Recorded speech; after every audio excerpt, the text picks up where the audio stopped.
Informasi berikutnya, saudara, usai 7 tahanan kasus narkoba melarikan diri dari rutan kelas 1 Salemba, Jakarta melalui gorong-gorong saluran air. Kini gorong-gorong sudah diperbaiki. Inilah gorong-gorong saluran air yang sudah diperbaiki setelah 7 tahanan rutan kelas 1 Salemba kabur pada Selasa dini hari. Beton saluran air berada di halaman belakang rutan. Polisi pun merilis identitas dan wajah ketujuh tahanan guna mempermudah petugas dalam pencarian. Itu pada saat dilakukan serah terima jaga antara jaga malam dengan regu jaga yang akan bertugas pada pagi hari itu. Bahwa teralis di kamar yang dekat kamar mandi atau kamar mandi hunian itu sudah dalam keadaan terpotong atau dipotong. Indikasi keterlibatan orang luar Pak untuk suplai? Ini sedang dalam penjalanan.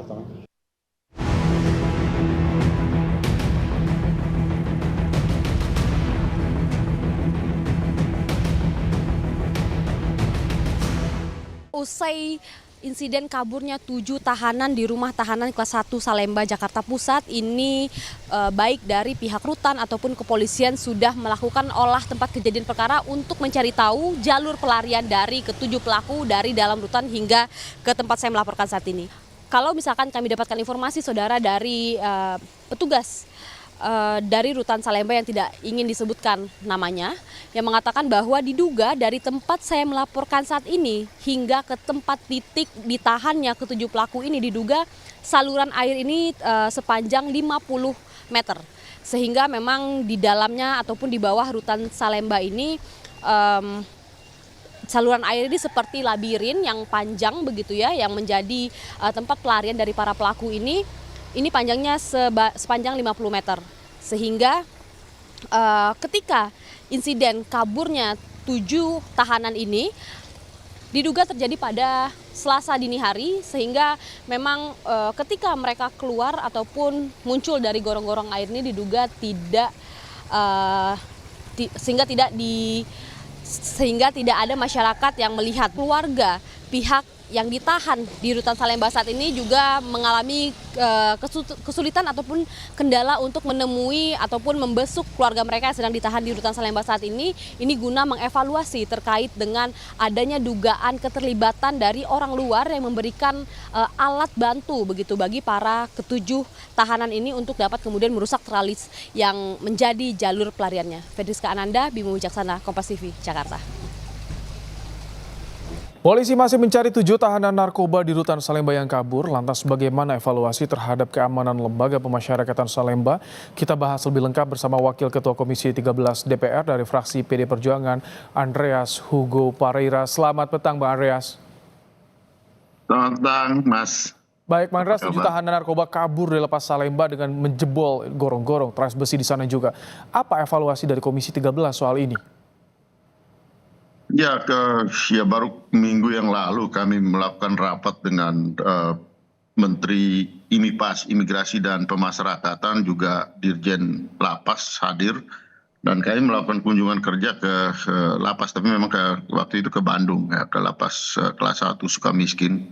Dan hari ini kita mendengar berita yang mengejutkan bahwa di lapas kelas 1 pula, artinya di Salemba ini kan termasuk lapas kelas 1 dengan seharusnya dengan sistem pengamanan pengawalan yang ketat sehingga tidak terjadi peristiwa pelarian 7 napi yang mengejutkan kita semua pada hari ini gitu.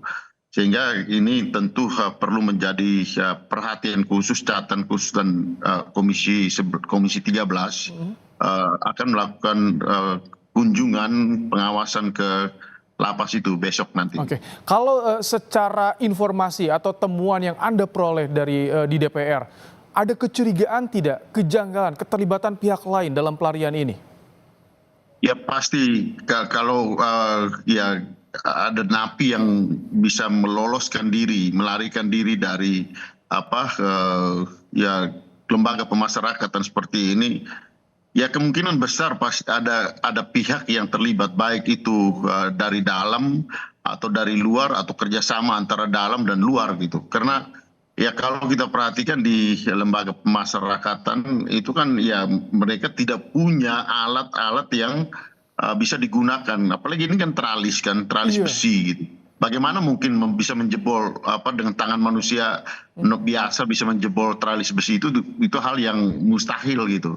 Sehingga pasti ada alat bantu yang digunakan dan memperoleh alat bantu ini pasti ada tangan lain yang memberikan bantuan sehingga dengan demikian entah itu dilakukan oleh para napi tersebut, para warga binaan yang merupakan napi yang ada di dalam rumah tahanan tersebut, atau ada pihak lain yang ikut memberikan bantuan sehingga bisa menjebol tralis besi tersebut. Oke. Gitu. Atensi Jadi, dari Komisi 13 jika ada kecurigaan itu agar bisa terungkap bagaimana?